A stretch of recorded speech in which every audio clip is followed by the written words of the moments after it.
이제 또 한 해가 저물어가는 이 시점에 저희들이 지금 서 있습니다. 이 지난 한 해를 되돌아보면 그 세월호 사건을 위시해서 참 가슴 아픈 일들이 많이 일어났던 해였던 것 같습니다. 또 경제적으로 어려움을 호소하는 성도들이 참 많아져서 이런 문제 저런 근심, 그래서 이 인생의 깊은 그 터널을 지나고 있는 그런 성도들이 많은 것을 볼 수가 있습니다. 그 최근에 제가 어느 신문 머릿 기사를 보니까 제목이 이랬습니다. 청춘이라고 쓰고 절망이라고 읽는다. 이 기가 막힌 표현 아닙니까? 가장 인생의 황금기라고 하는 이 젊은 시절에 청춘이라고 쓰고 기쁨이라고 부른다. 청춘이라고 쓰고 행복이라고 부른다. 이래야 이게 정상적일 텐데 얼마나 이 시대에 이 젊은이들이 살기가 힘들면 청춘이라고 쓰고 절망이라고 읽는다. 이런 표현이 다 나오겠느냐. 참 마음이 아팠는데요. 그 기사에 보니까 요즘 젊은이들은 자기 스스로 세대를 향하여 가지고 이름 짓기를 사포 세대다. 자기들은 사포 세대래요. 뭘 포기하느냐 보니까 첫째로 연애를 포기하고, 둘째 인간관계를 포기하고, 셋째 결혼을 포기하고, 넷째 출산을 포기하는 세대라는 거예요. 얼마 전까지만 해도 3포라고 들었는데 이 포가 하나 더 늘어났습니다. 현실적으로 우리 대한민국의 청년들이 참 이 땅을 살아가기가 얼마나 힘들다는 것을 그렇게 이제 표현하는 것 같은데요. 근데 사실 이 젊은 세대도 힘들지만 힘든 게 이 젊은 세대뿐만 아닙니다. 기성세대도 마찬가지예요. 최근에 나온 신문 머릿 기사들 그 타이틀을 제가 몇 가지 읽어드리려고 하는데요. 하나같이 우울한 이야기예요.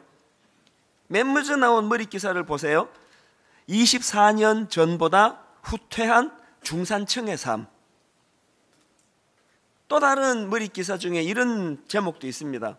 가구당 가계 부채 2010년 4,618만 원에서 2013년 5,818만 원으로 지금 대한민국의 가구당 빚이 점점 늘어나고 있다는 그 기사 내용 아니겠습니까?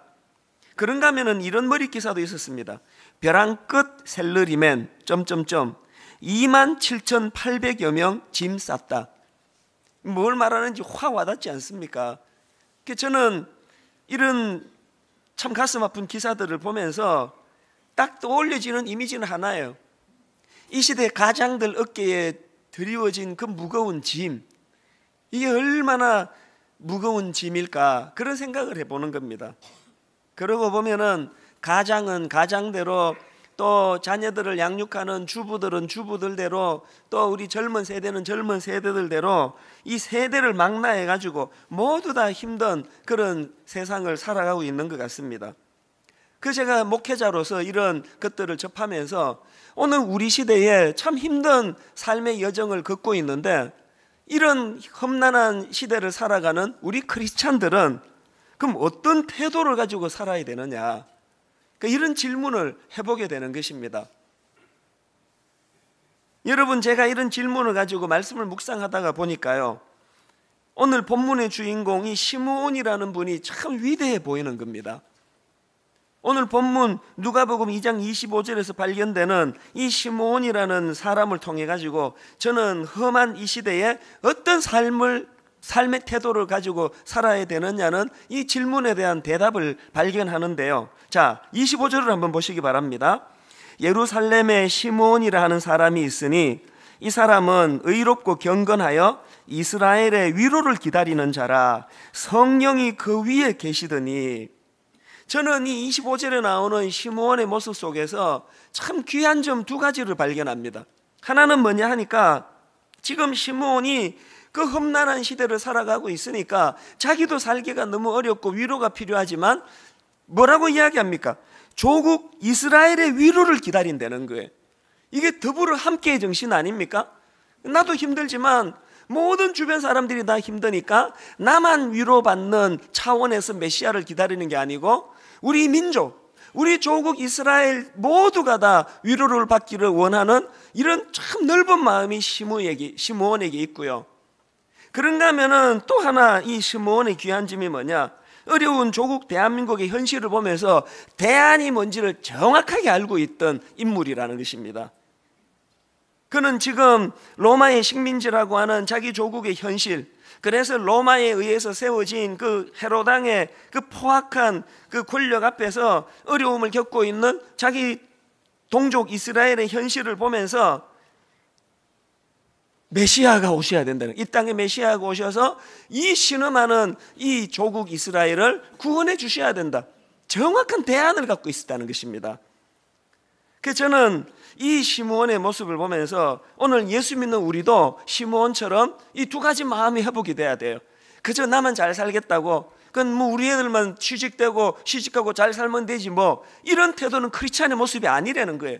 오늘 나도 힘들지만 더불어 함께 이 땅에 많은 어려움을 겪는 수많은 사람들을 위하여 중보 기도하고 그들의 영혼을 축복하고, 이런 함께 더불어의 마음이 회복될 뿐만 아니라 정확한 대안, 예수 그리스도가 이 시대의 대안이 되신다, 이걸 정확하게 알고 있는 이 영안이 열려져야 된다는 것입니다. 제가 이제 이 말씀을 준비하다가 문득 떠오른 그 한 그림이 있었는데요. 수년 전에 저희 교회에서 이제 특별 새벽 부흥회를 하면서 그때 제 기억으로 여호수아를 가지고 말씀을 살펴본 것 같아요. 우리가 진취적으로 꿈을 가지고 그렇게 난관을 헤쳐나가자, 그런 말씀을 다 나눈 걸로 기억이 되고요. 그리고 맨 마지막 시간에 특세 마지막 날에 뭘 했냐 하니까 우리가 구호를 외쳤습니다. 제가 이제 선창을 했는데 이런 식이에요. 우리를 구원하시는 분은 누구십니까? 그러면 성도님들이 예수 그리스도 이렇게 외치는 거예요. 마지막 날 다 일어나시라 그래가지고 힘있게 외쳤습니다. 우리를 인도하시는 분은 누구십니까? 그러면 일어서 성도님들이 예수 그리스도 그렇게 외치시고요. 그 맨 마지막에 이 특세 기간 동안에 우리와 함께 하신 분이 누구십니까? 예수 그리스도. 이 특세 이후에도 우리와 함께 하실 분이 누구십니까? 예수 그리스도. 막 그렇게 외쳤던 그 때가 이렇게 떠올려져 가지고 제가 무슨 결심을 했냐면은, 혹시 오늘 하나님이 이 말씀에 은혜를 주시면 성탄절을 앞두고 전 교회적으로 이거 한번 해야 되겠다. 그래서 저는 오늘 진짜 여러분 은혜 받기를 원합니다. 그 은혜도 안 되는데 뭐 일어서 가지고 따라하라 그러면 그 짜증만 나고 그러니까, 그래서 탁 일어나서 선포하라 그래도 아무도 짜증이 안 나고 마음이 뜨거워지도록 말씀에 은혜 받고 우리 맨 뒷부분에 이걸 한번 선포했으면 좋겠습니다. 오늘 우리 시대의 대안은 예수 그리스도다. 여러분, 왜 이런 선포가 필요한가 하면요, 오늘 본문 누가복음 2장 25절에 다시 한번 보세요. 여기 나오는 이스라엘의 위로를 기다리는 자라 할 때 이 위로는 원어로 보니까 파라클레시스라는 단어예요. 그런데 이 파라클레시스라는 이 위로라는 이 단어가 요한 1서 2장 1절에도 나오는데요. 한번 보시기 바랍니다. 나의 자녀들아, 내가 이것을 너희에게 쓰면 너희로 죄를 범하지 않게 하려 함이라. 만일 누가 죄를 범하여도 아버지 앞에서 우리에게 대언자가 있으니 곧 의로우신 예수 그리스도시라. 여러분, 여기 나오는 대언자가 아까 우리 본문 누가복음 2장 21절에 나오는 이 위로할 때 나오는 이 파라클레시스라는 단어예요. 이게 뭘 의미할까요? 여러분, 성경이 말하는 이 위로라는 것은요, 우리가 그냥 통용적으로 알고 있는, 막 슬픔을 당해서 울고 있으면 눈물을 닦아주고 손수건을 건네고 등을 두드려주고 하는 이런 차원의 위로도 물론 포함되어 있지만, 이것보다 훨씬 더 넓은 깊은 의미를 가지고 있습니다. 성경이 말하는 위로라는 게 뭐냐면은 그냥 등 두드려주고 위로해주는 차원의 위로가 아니고, 이 하나님과 나 사이에 이 슬픔에 눈물을 흘릴 수밖에 없던 근본적인 원인을 파악하고, 왜 이렇게 고통에 눈물을 흘리느냐, 하나님과 당신 사이에 관계가 깨져서 그렇다. 그래서 이제 이 성경이 말하는 위로라는 것은 하나님과 나 사이에 중재자 역할을 통해서 이 하나님과의 이 관계를 화목케 하게 하는 차원에서의 위로, 이게 성경이 말하는 위로입니다. 그런데 여러분, 아까 요한 1서 12장 1절에 보니까 그 대언자, 위로자 역할을 누가 한다고요? 다시 한번 보세요. 우리에게 대언자가 있으니 곧 의로우신 예수 그리스도시라. 시므온이 이 사실을 알고 있었다는 거예요. 지금 자기 민족 이스라엘이 영육간의 혼미한 상태에 빠진 것은 그들이 지금 로마의 식민지로 비참한 생활을 하고 하나님의 400년의 이 침묵기간, 하나님의 이 침묵기로 말미암아 모든 이스라엘 백성들이 영적으로 침체에 빠져 병들어 있는 이 상태, 이거를 회복하기 위해서는 메시아가 오셔야 된다는 거예요.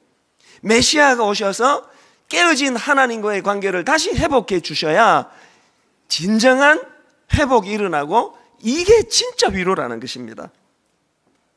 이거 오늘 우리 대한민국도 마찬가지 아닙니까? 지금 경제만 어려운 게 아니고 제가 마음이 아픈 게요, 전 세계에서 부모 세대와 자녀 세대 간의 골이 제일 깊은 나라 1위. 부모는 이걸 생각하는데 자녀는 저걸 생각해요.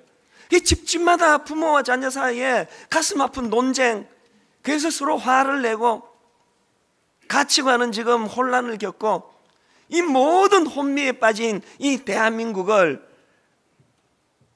회복시켜 주실 유일한 대안이 있다면 이 땅에 오신 메시아 되시는 예수 그리스도, 그분이 대안이라는 거예요. 그래서 이번 성탄절에는 히브리서 12장 2절 믿음의 주여 또 온전케 하시는 이인 예수를 바라보자. 예수 그리스도가 이 땅에 오신 날을 우리가 기뻐하면서 그분이 내 인생, 내 가정의 주인이 되셔서 우리 가정과 우리 삶의 대안이 되어 주시기를 갈망하는 그런 성탄절이 되시기를 바랍니다. 제가 여기까지 이제 설교를 어제 준비를 하고요, 이 설교 준비를 하다가 연말에 이제 모임이 많지 않습니까? 어제 이제 점심 때 또 이제 어느 모임에 제가 좀 격려를 해드리고 싶어서 거기 참석을 했습니다. 식사를 하면서 이제 모임을 가졌는데요, 이 모든 설교자가 다 그렇지만 이제 이렇게 설교를 준비하다가 토요일 날 모임에 가면 이렇게 앉아서 밥은 먹고 대화는 하는데 머리에서는 설교가 돌아가요. 그 다음에 무슨 예화를 써야 되고 어떻게 말씀을 전해야 되고 계속 어제도 한쪽 머리로 이제 오늘 주일 설교에 대한 생각이 돌아갔는데, 이게 귀가 번쩍하는 너무너무 좋은 예화 하나를 거기서 어떤 여집사님이 들려주시는 거예요. 너무 기뻤습니다. 그 여집사님이 무슨 말씀을 하시는가 하니까 이분이 최근에 이제 미장원에 간 거예요. 여자분들이 이제 미장원에 가면 순서를 기다리면서 잡지를 보지 않습니까? 이분이 이제 어느 여성 잡지를 이렇게 보고 있으니까요, 거기에 무슨 기사가 났느냐 하니까, 여러분 그 가수 션 다 아시죠? 이 가수는 독실한 크리스찬인데 얼마나 애처간지요. 션은 이 시대 모든 여성들, 아내들에게 이게 로망이에요. 그리고 이 시대 모든 남편들에게 공공의 적이에요. 왜냐하니까 자꾸 부인들이 당신도 션처럼 좀 해봐라, 당신도 션처럼 그렇게 좀 하라고 자꾸 그러니까 이게 참 부담이 되거든요. 이제 그날도 보니까 이제 이 부부가 같이 화보 사진도 찍고 인터뷰도 하고 그러려고 이제 모 잡지사와 만났는데요, 또 그날도 이 션이 아내에게 참 그 눈꼴시럽게 그렇게 했나 봐요. 너무 따뜻하게 막 이렇게 잘하니까요, 기자가 이제 이런 질문을 던졌답니다. 아니 당신은 어떻게 아내에게 그렇게 잘하시느냐, 이 어디서 배운 거냐, 어릴 때 부모님에게서 배웠느냐. 그랬더니 이 션이 하는 이야기가 아니라는 거예요.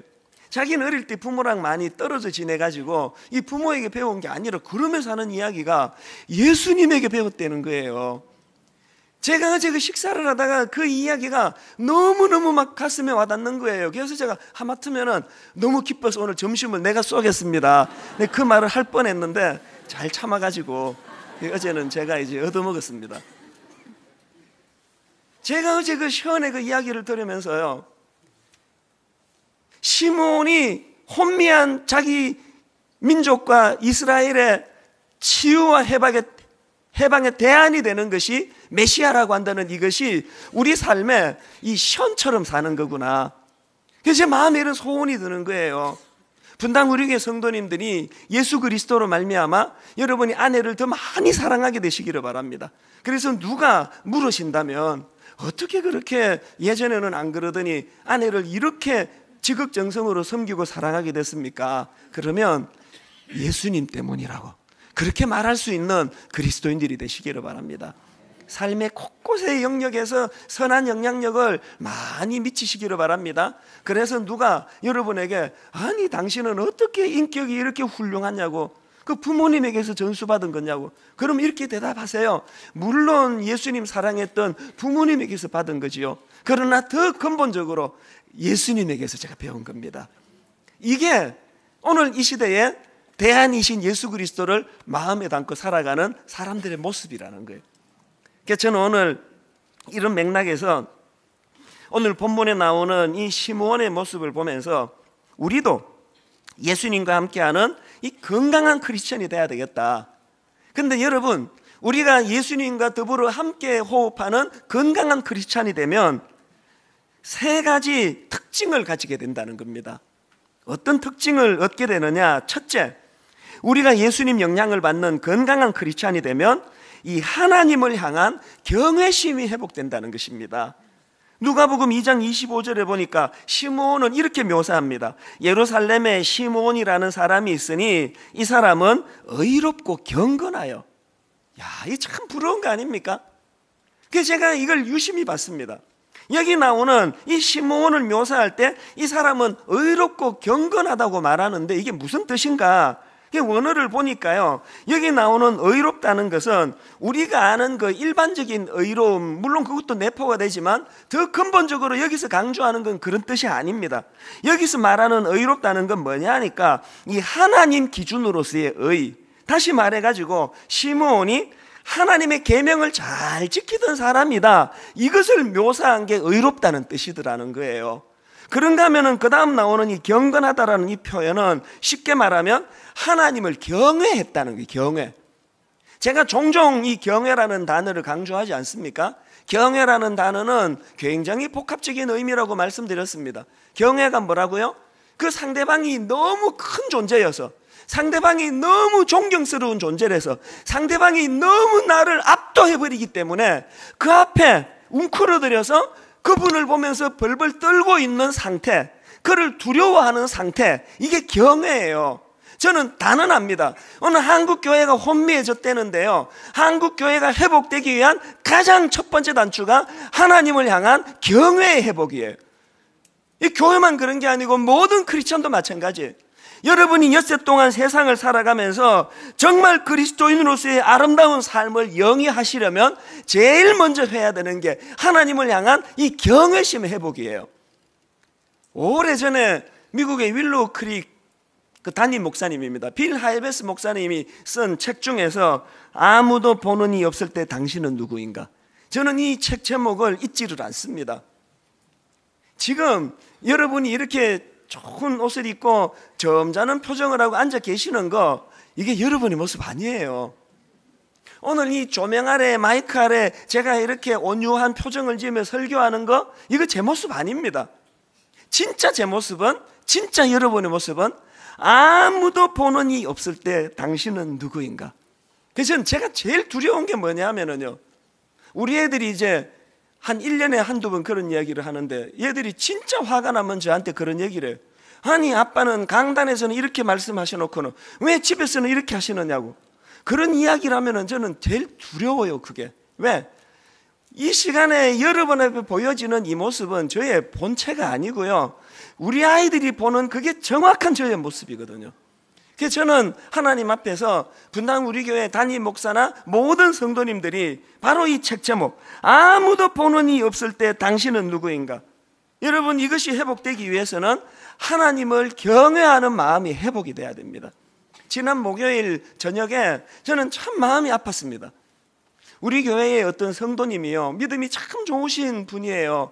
이분이 어머니는 그렇게 믿음이 좋은데 아들이 교회를 안 다닌다는 거예요.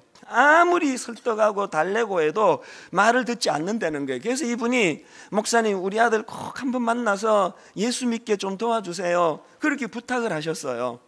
그래서 이제 목요일 저녁에 만난 거예요. 제가 이 청년을 만나보니까요, 아주 인상이 좋고 또 예의가 바르고, 여러분 그 나이가 그렇게 많은데 그 자기는 싫은데 자기 어머니가 목사 한번 만나보라 그런다고 그렇게 순종할 정도면 그 얼마나 그 예의 바르고 괜찮은 아들입니까? 그래서 제가 참 보니까 호감이 가더라고요. 당신이 인상이 참 좋다, 그런 이야기를 나누는데요. 그래서 제가 이제 대화를 하면서 물었습니다.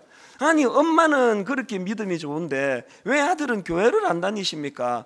이분이요, 얼굴 표정이 확 바뀌면서 하는 말이 너무 제게 가슴 아픈 대답이었습니다. 뭐라고 이야기하는가 하니까 자기도 예전에 교회를 다녔대요. 어머니랑 같이 교회를 다녔는데, 그러면서 그때 다녔던 예전 교회 목사님 그 교역자들을 뭐라고 평가하는가 하니까 딱 한마디로 이렇게 이야기합니다. 저는 그 사람들을 사기꾼이라고 생각합니다.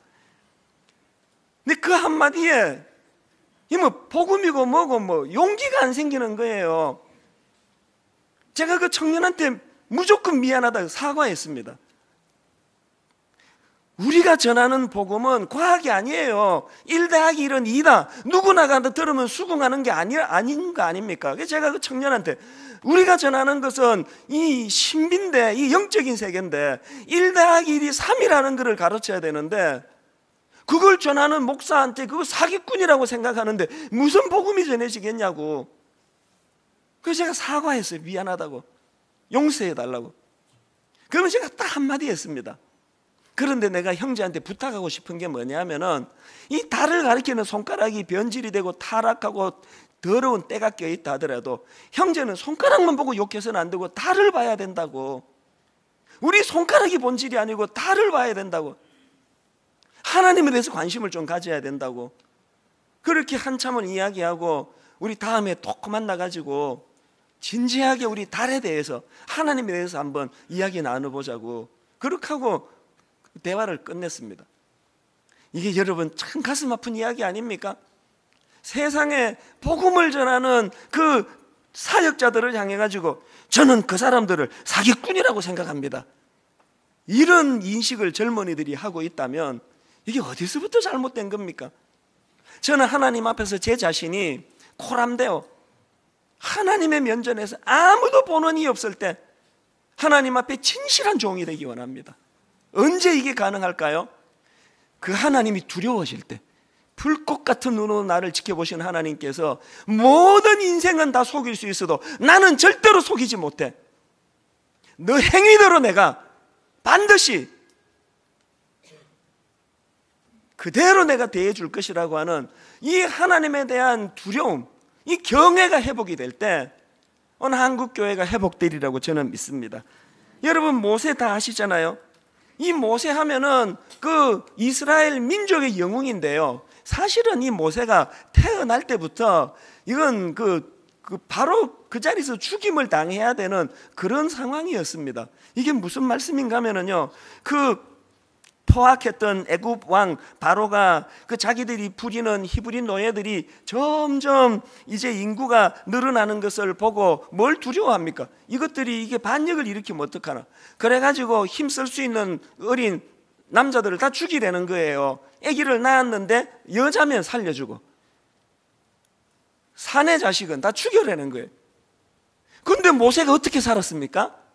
히브리 산파들의 믿음 때문에 산 거예요. 이게 무슨 말씀인가 하니까, 자, 우리 출애굽기 1장 17절 그 과정을 묘사한 출애굽기 1장 17절을 한번 보시기 바랍니다. 그러나 산파들이 하나님을 두려워하여 애굽 왕의 명령을 어기고 남자 아기들을 살린지라.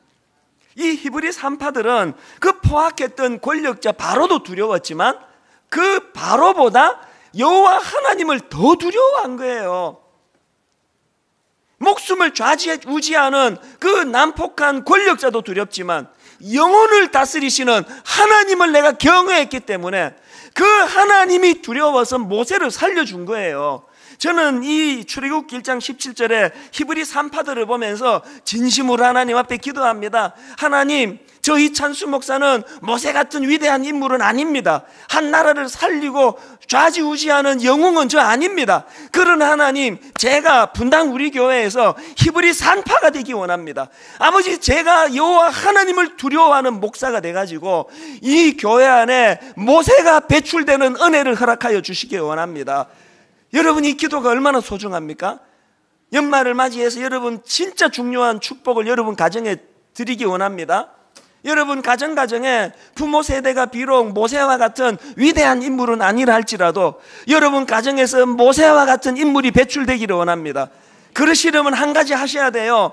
부모들이 히브리 산파처럼 하나님을 경외해야 돼요. 하나님을 두려워해야 돼요. 하나님을 두려워하는 히브리 산파와 같은 부모 밑에서 모세와 같은 인물이 배출될 줄로 믿습니다.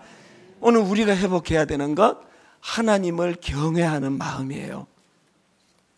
그런가 하면은 두 번째로 예수님 영향을 받는 건강한 크리스찬이 되면 뚜렷한 삶의 목표가 생겨난다는 것입니다. 26절을 한번 보시기 바랍니다. 그가 주의 그리스도를 보기 전에는 죽지 아니하리라 하는 성령의 지시를 받았더니, 야, 이 기가 막힌 말씀 아닙니까? 여러분, 이 시므온은요, 그의 업적이 한 줄도 나와 있지 않는 저와 여러분 같은 평범한 소시민에 불과해요. 그런데 왜 하나님께서는 예수 그리스도가 이 땅에 오시는 과정을 그리고 있는 이 놀라운 누가복음 2장에 이 평범한 소시민, 이 시므온을, 그의 이름을 거기에 기록하게 하셨을까요? 하나님의 관점으로는 엄청난 업적을 남기는 게 포인트가 아니에요. 시므온이 가지고 있는 가장 존귀한 모습이 뭐예요? 자기에게 뚜렷한 삶의 목표가 있을 때, 그가 주의 그리스도를 보기 전에는 죽지 아니하리라는 성령의 지시를 받았더니, 저는 여러분에게 묻습니다. 왜 사세요?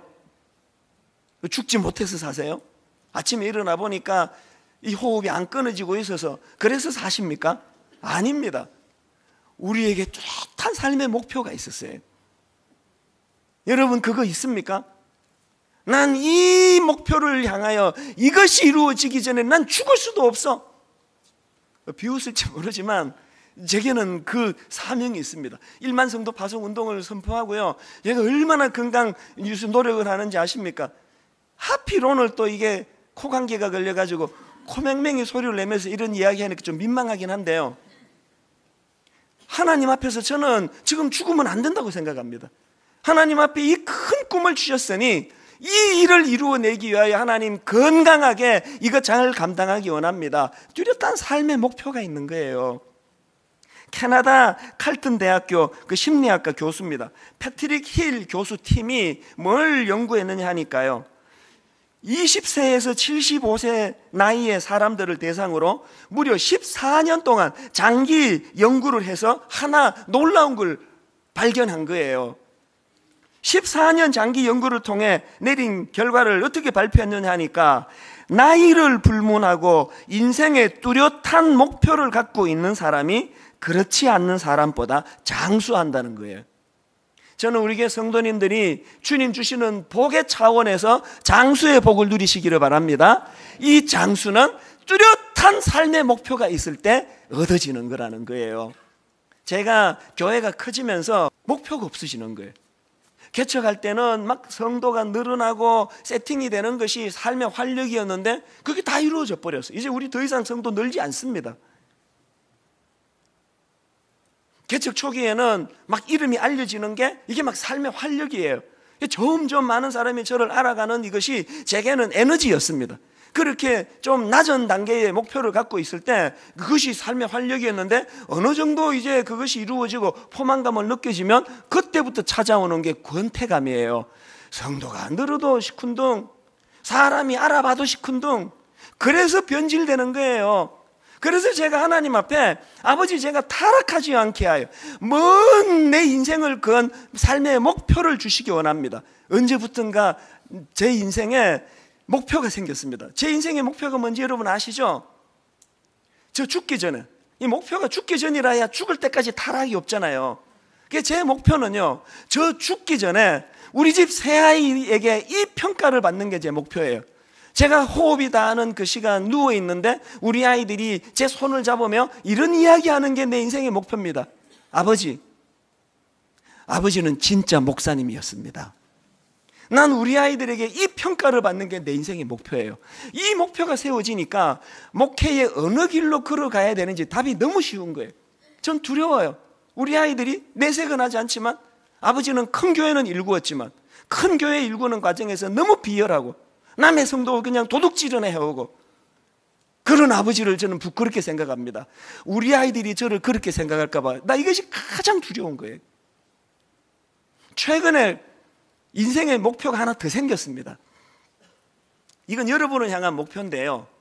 여러분, 제 인생의 목표가 뭐냐? 분당 우리 교회 성도님들이 회사에 가서 자기 교회를 자랑할 수 있는 교회가 되도록 하자.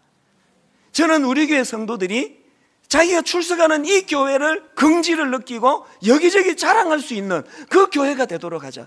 이 목표를 제가 가지고 보니까요, 목회하는데 판단이 어려운 게 하나도 없어요. 딱 이 기준을 가지고, 이 두 기준을 가지고 목회를 하니까 어느 길로 가야 될지, 어느 길로 가면 되지 않은지를 정확하게 알게 되더라고요. 오늘 여기 우리 많은 가장분들에게 제가 축복합니다. 여러분 가정의 아버지로서 뚜렷한 자녀들을 향한 인생의 목표가 회복되기를 바랍니다. 이 삶의 목표라는 것이 얼마나 중요합니까? 이런 맥락에서 여러분, 1만 성도 파송 운동은요, 하나님이 우리 교회에 타락하지 않도록 주신 축복의 통로예요.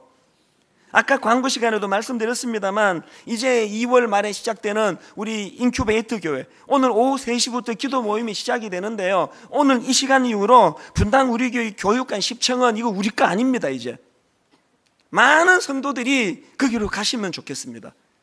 등록을 받아주지 않는 거 너무너무 죄송한데요, 우리 전상출 목사 이제 인큐베이터 교회 담임 목사가 될 텐데 인격적으로 영적으로 참 훌륭한 종입니다. 제가 보장할 수 있습니다. 많은 성도님들이 전상출 목사와 더불어서 너무너무 하나님 기뻐하시는 교회 하나가 탄생하는 이 기쁨, 이것이 우리 교회의 목표가 되는 것이 얼마나 감사한지 모르겠습니다. 이제 이 분리개척 교회를 위하여 많이 기도해 주시기 바랍니다. 마지막 세 번째로, 여러분, 우리가 예수님 영향을 받는 건강한 크리스찬이 되면 이 간절한 기대감이 생긴다는 것입니다. 누가복음 2장 25절을 보십시오. 예루살렘에 시몬이라는 사람이 있으니 이 사람은 의롭고 경건하여 이스라엘의 위로를 기다리는 자라. 근데 여러분, 여기 나오는 이 기다리다라는 단어는 프로슈코마이라는 단어인데요, 이 단어는요 그냥 뭐 기다릴 때 쓰는 단어가 아니에요. 이 단어는요 학수고대, 다시 말해가지고 온 마음을 다해가지고 집중해서 간절히 기다릴 때 그때 쓰는 단어가 프로슈코마이예요. 뭐 기다렸다가 안 오면 할 수 없고, 이건 프로슈코마이가 아니에요. 시몬이 메시아를 기다리는데 프로슈코마이, 온 전심을 다하여 자기 인생의 모든 것을 걸고 오실 메시아를 기다렸다는 거예요. 오늘 분당 우리 교회 성도님들 제2의 시므온이 되셔서 마라나타, 다시 오실 예수 그리스도, 그분을 간절히 기다리는 성도님들이 되시기를 바랍니다. 이 땅이 아무리 먹고 살기 편하고 좋아도, 너무너무 그냥 행복한 게 많아도 여전히 우리는 마라나타, 오실 예수 그리스도, 아버지 이 땅을 회복시켜 주실 주님을 기대하고 기다립니다. 이 기다림이 우리를 타락으로 이끌지 않는 특효약이 될 줄로 믿습니다. 제가 최근에 오늘을 견뎌라 이 책을 발간을 했지 않습니까?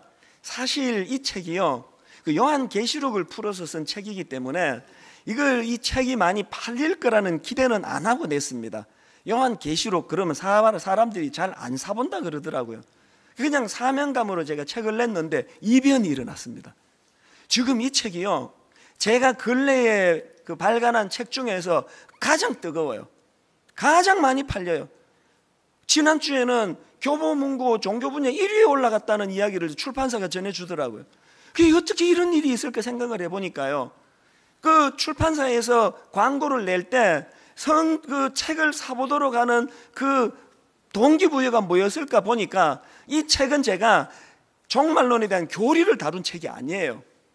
그래서 그 책에서 광고할 때 오늘을 견뎌라라는 이 책은 당시에 극심한 박해를 당하고 있던 이스라엘 백성들이 그 고통 속에 있던 자기들을 위로해 주시기 위하여 주신 책, 위로의 책이 요한계시록이고, 또 하나 마라나타, 이 위기를, 이 고통을 이겨낼 수 있도록 오실 주님을 기대하고 갈망하라는 것을 촉구하기 위해서 쓴 책이 이게 요한계시록이다. 그걸 다룬 책이다. 광고를 그렇게 했더니 책을 막 사보는 거예요. 이게 은혜를 받겠다 해가지고. 제가 그런 현상을 보면서 오늘 이 시대에 많은 성도님들 오실 주님에 대한 목마름이 있구나, 이게 참 제가 위로를 받았습니다. 여러분, 요한계시록을 주신 아버지 하나님의 마음이 우리 심령의 회복이 돼서 우리도 시므온처럼 마라나타, 오실 주님을 갈망하며 기다리는 성도님들이 되시기를 바랍니다. 세 가지 말씀을 드렸습니다. 혼미한 이 시대에 하나님을 향한 경외심의 회복, 또 뚜렷한 삶의 목표가 회복되는 것, 또 간절한 기대감의 회복. 시므온처럼 이 세 가지 회복이 우리에게 필요한데요, 여러분, 이것이 가능하기 위해서 25절을 한번 보시기 바랍니다. 예루살렘에 시므온이라는 사람이 있으니 이 사람은 의롭고 경건하여 이스라엘의 위로를 기다리는 자라. 그 다음 보세요. 성령이 그 위에 계시더라. 26절, 그가 주의 그리스도를 보기 전에는 죽지 아니하리라는 성령의 지시를 받았더니 27절, 성령의 감동으로 성전에 들어가면. 여러분, 시므온이 그런 아름다운 삶을 살 수 있게 된 것 자기 안에서 나온 게 아니에요. 성령의 인도하심, 성령의 인도하심, 성령의 인도하심. 여러분, 우리 성령님은 우리를 예수님 앞으로 인도해 주시는 가이드가 되시는 줄 믿으시기를 바랍니다. 그 성령님 손 붙잡고 오실 메시아 예수 그리스도를 갈망하는 신앙의 여러분 되시기를 바랍니다. 자, 여러분, 오늘 말씀의 은혜가 되셨습니까? 그러면 선포하셔야 돼요.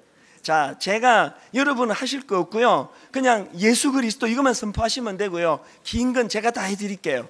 그래서 이제 한 문장 한 문장을 가지고 여러분 한번 저를 따라 선포해 보시면 좋겠습니다. 제가 먼저 하겠습니다. 여러분, 우리를 구원하시는 분이 누구십니까? 우리를 인도하시는 분이 누구십니까? 우리의 힘과 능력 되시는 분이 누구십니까? 우리의 지혜는 어디로부터 나오는 것입니까? 제가 아까 예배 시간에요, 이걸 선포하는데 놀라운 걸 제가 봤어요. 그냥 예수 그리스도, 예수 그리스도, 예수 그리스도, 예수 그리스도 이것만 선포하셨는데 여기저기서 우시는 거예요. 성령님이 그 마음에 감동을 주시는 거예요. 오늘 3부 예배에도 성령님이 똑같은 은혜 주실 줄 믿습니다. 자, 이제 자리에서 다 한번 일어나 보세요. 다 자리에서 일어나서 여러분 온 마음을 다하여 내 심령을 다하여 예수 그리스도를 선포하시기 원하는데요, 제가 이제 이 선포할 때 성령님이 이 공간 안에서 역사하실 줄로 믿습니다. 시작하겠습니다. 사랑하는 여러분, 우리를 구원하시는 분이 누구십니까? 예수 그리스도. 우리를 인도하시는 분이 누구십니까? 예수 그리스도. 우리의 힘과 능력 되시는 분이 누구십니까? 예수 그리스도. 위기를 헤쳐나갈 힘은 누가 제공해 주십니까? 예수 그리스도. 자, 이제 여기까지가 이제 이게 리허설이고요. 이제 진짜 지금부터 이제 시작이 되는데, 이제 맨 마지막에 올 한 해 우리와 함께 하신 분이 누구십니까? 마지막에 새해도 함께 해 주실 분이 누구십니까? 주님을 선포하고 바로 이제 우리 반주 팀에서 타이밍이 굉장히 중요합니다. 반주를 탁 터뜨려 가지고 우리가 이제 오신 주님에 대하여 이 찬양하시죠. 하나님 앞에 참 반가운 성도여 이리 와서 베들레헴 성 안에 가봅시다, 이 찬양을 부를 텐데요, 여러분, 제가 왜 이 구호를 생각했느냐 하면은요, 우리가 한 해를 자기 연민으로 마무리해서 안 됩니다. 이래서 아프고 저렇게 상하고 나는 안 돼, 자기 연민으로 마무리하는 한 해가 아니고 대안 되시는 예수 그리스도와 더불어 다시 희망을 선포하며 한 해를 마무리하고 한 해를 맞이하는 여러분 되시기를 바랍니다. 그 통로로 이 선포가 쓰임 받을 줄 믿습니다. 제가 여러분 선포해 주시기 바랍니다. 사랑하는 여러분, 우리를 구원하시는 분이 누구십니까? 예수 그리스도. 우리를 인도하시는 분은 누구십니까? 예수 그리스도. 우리의 힘과 능력 되시는 분은 누구십니까? 위기를 헤쳐나갈 힘은 누가 제공해 주십니까? 예수 그리스도. 우리가 닮아가야 할 분은 누구십니까? 예수 그리스도. 올 한 해 우리와 함께 하신 분이 누구십니까? 예수 그리스도. 여러분, 새해에도 우리와 함께 해주실 분이 누구십니까? 예수 그리스도. 그 예수 그리스도 이 시간 우리가 찬양하며 나가기 원합니다. 전심을 다하여 주님을 선포하고 찬양합니다. 참 반가운 성도여, 참 반가운 성도여, 다 이리 와서 베들레헴 성 안에 가봅시다. 대안 되시는 예수 그리스도, 저 구유에 누이신 아기를 보고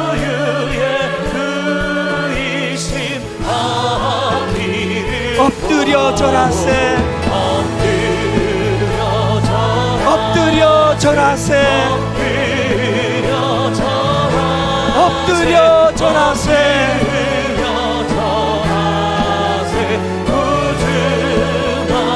저 천사여, 찬송을 높이 불러서 이 광활한 천지에 울리어라. 힘있게 선포합니다. 주 하나님 앞에 늘 영광을 돌려,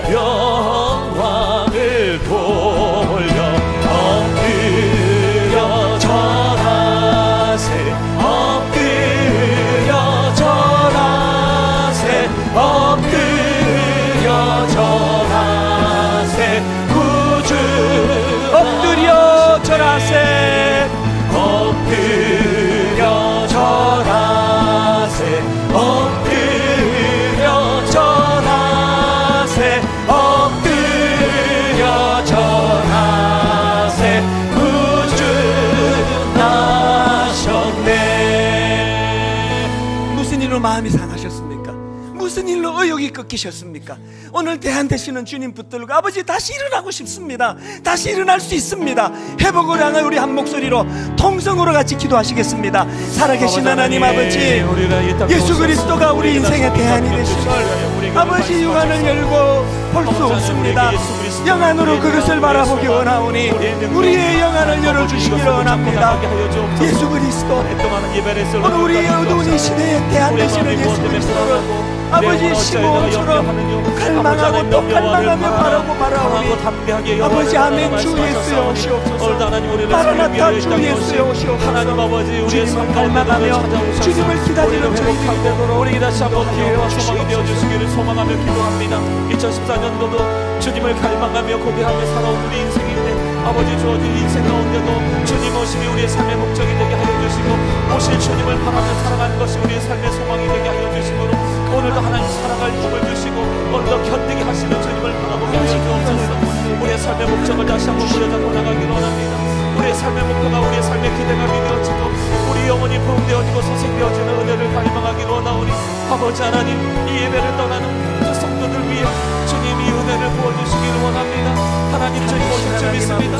주님 아버지, 우리가 주의 영참을 향해 나아가는 발걸음도 주님 천군천사장의 납포를 통하여 아버지 우리가 다시 한번 이 땅의 삶을 마감할 때 주께서 정말 착하고 충성된 동안 착하였도다 칭찬 들으며 주님의 얼굴을 대면하며 같이 빛나는 주님 바라볼 수 있도록 아버지 하나님 은혜 주시기를 원하오니 마라나타 주 예수여, 마라나타 주 예수여. 계속 기도하실 분 계속 기도하시고 시몬처럼 우리도 꿈을 가지고 이렇게 선포합니다. 마라나타, 마라나타, 마라나타. 아멘. 주 예수여 오시옵소서. 마음이 상한 모든 주의 자녀들마다 마라나타, 마라나타. 아멘. 주 예수여 오시옵소서. 우리 맨 처음부터 다시 한번 마라나타, 주 예수여. 간절히 갈망합니다. 어서 오시옵소서. 어서 오시옵소서. 땅의 모든 끝, 모든 족속, 주를 찬송하게 하소서. 시몬처럼 갈망합니다. 마라나타, 주 예수여. 주 예수여. 어서 오시옵소서. 어서 오시옵소서. 모든 열방이 주께 돌아와. 모든 열방이 시몬이 사모하고 사모하던 그 아름다운 모습 춤추며 경배하게 하소서. 경배하게 하소서. 우리 주님 다시 오실 길을 만들자. 십자가를 들고 땅 끝까지 우린 가리라. 우리 주님 하늘 영광 온 땅 덮을 때 우린 땅 끝에서 주를 맞으리. 여러분 준비되셨습니까? 전심으로 선포하시기 원합니다. 마라나타, 마라나타. 아멘. 주 예수여 오시옵소서. 마라나타, 마라나타. 아멘. 주 예수여 오시옵소서. 우리 마지막으로 상한 마음이 다 치유되기를 원하며 마라나타, 마라나타.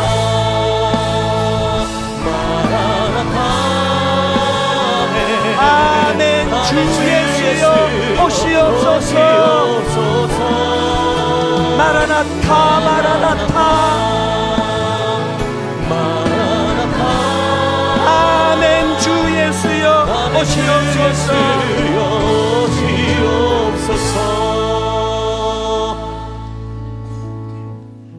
천사가 이르되 무서워하지 말라. 보라, 내가 온 백성에게 미칠 큰 기쁨의 좋은 소식을 너희에게 전하노라.